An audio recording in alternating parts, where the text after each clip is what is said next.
सिर्फ 2002 को अगर छोड़ दिया जाए एक छोटे से टाइम पीरियड के लिए, तो 3 दशक से उस पर समाजवादी पार्टी या फिर समाजवादी पार्टी का जिस पर आशीर्वाद रहा है उसी की जीत होती रही है।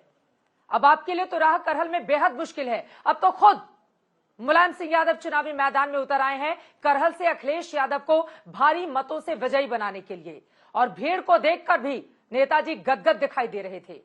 क्या करेंगे ऐसे में आप? जब 31 जनवरी को नामांकन करने के लिए गए थे अखिलेश यादव जी, तो उन्होंने आपके चैनल पर ही इंटरव्यू देते हुए कहा था कि मैं आज नॉमिनेशन करके जा रहा हूं, अब मुझे अब प्रचार करने की जरूरत नहीं है, मैं 10 मार्च को परिणाम आने के बाद करहल आऊंगा। लेकिन क्या हुआ? अखिलेश यादव जी 2 बार वहां दौरा कर चुके हैं, और केवल अखिलेश यादव जी नहीं, उनको अपने पिता मुलायम सिंह यादव जी को भी साथ लाना पड़ा कि मुलायम सिंह यादव जी भी अब जाकर के, जबकि उनकी उम्र ज्यादा हो गई है, वो किसी और सीट पर प्रचार करने भी नहीं गए हैं, केवल करहल ही जाकर के उनको प्रचार करना पड़ा, क्योंकि आज उनके बेटे अखिलेश यादव की इज्जत दांव पर लग गई है। आज करहल उनके हाथ से फिसलता हुआ दिख रहा है। कोई गढ़ कोई चीज नहीं है, पूरा उत्तर प्रदेश बीएसपी का है। हर जगह हमारे कैंडिडेट है, हर जगह हर कैंडिडेट के पास हमारे बहुजन समाज पार्टी का बेस वोट 25,000 से 30,000 है। उसके बाद हमको बढ़ना है, बाकी लोग तो जीरो से शुरू कर रहे हैं। तो देखिएगा करहल की सीट पे भी ये खेला हो जाएगा बहुत सस्ते। भाजपा और सपा की लड़ाई में बहुजन समाज पार्टी अपना खेल निकाल ली।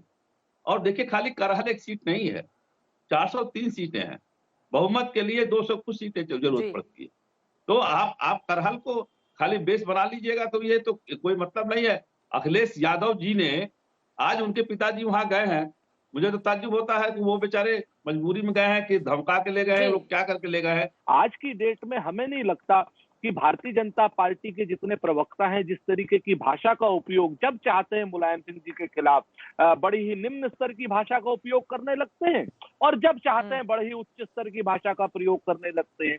ऐसा लगता है कि ये लोग अपने माता पिता की भी इज्जत पार्टी देख करके करते हैं। चित्रा जी, कभी कभी ये लगता है कि अगर भाजपा में इनके माता पिता ना हो तो उनकी भी ये बेइज्जती करने लगे। ये उचित नहीं है। राजनीति में हमेशा कहीं ना कहीं एक मर्यादा की रेखा खींच करके रखनी चाहिए। आज मुलायम सिंह जी अगर अपने बेटे के लिए गए हैं और मैनपुरी के वो सांसद हैं, तो इसमें दिक्कत कहाँ है? आप हमें बताइए ना। उनको लड़ना भी चाहिए, उनको जाना भी चाहिए, और नेता तो हमेशा ही पब्लिक पोस्टरिंग में जाने के लिए जाना जाता है।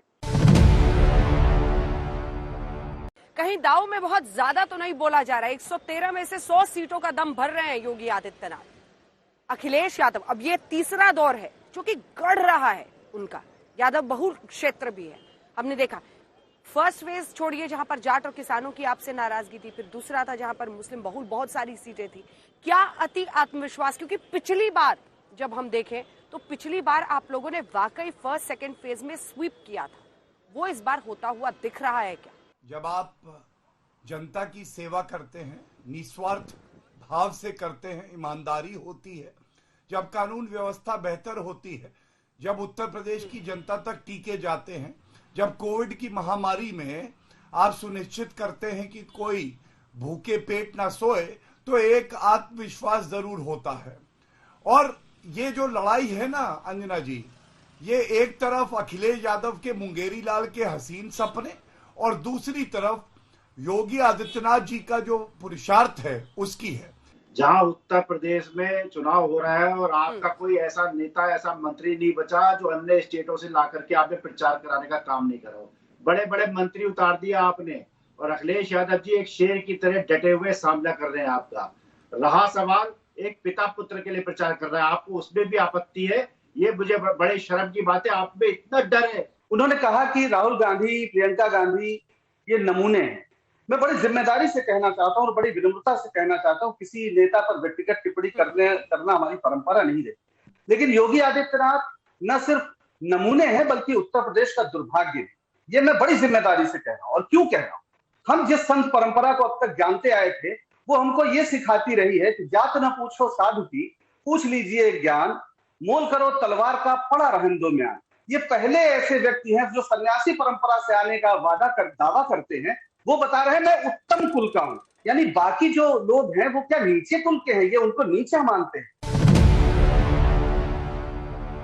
एयर डिफेंस, तोपखाने और अन्य साजो सामान से सुसज्जित रूस की करीब 100 बटालियंस यूक्रेन के रूस और बेलारूस से लगने वाले बॉर्डरों पर तैनात हैं। हर बटालियन में करीब 1000 के आसपास सैनिक होते हैं।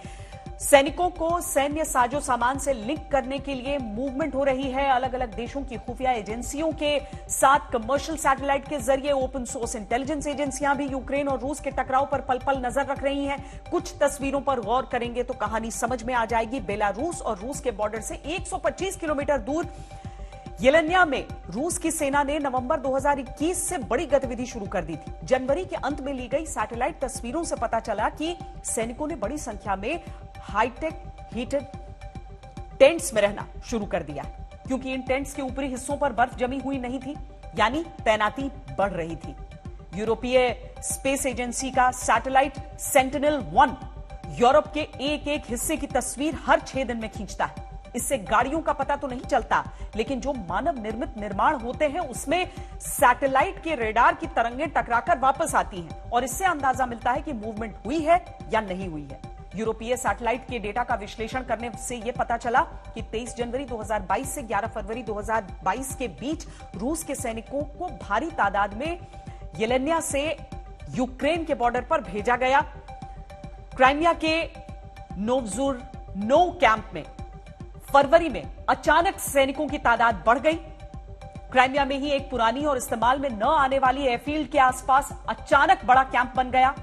उत्तरी बॉर्डर पर रूस ने भारी तैनाती कर दी। देखते ही देखते उत्तर, दक्षिण और पूर्व तीनों दिशाओं से रूस ने यूक्रेन पर शिकंजा कस लिया। रूस ने जिन क्षेत्रों में सैन्य तैनाती की है उनमें से कुछ इलाके तो ऐसे हैं जो यूक्रेन बॉर्डर से सिर्फ 25 किलोमीटर की दूरी पर हैं। ऐसे में पुतिन चाहे यह दिखाने की कोशिश करें कि उन्होंने सैनिकों को हटाना शुरू कर दिया है, लेकिन अमेरिका यह मानकर चल रहा है कि रूस अपने सैनिकों को विशेष रणनीति के तहत हटा रहा है। असल में वो किसी भी समय यूक्रेन पर हमले की स्थिति में है।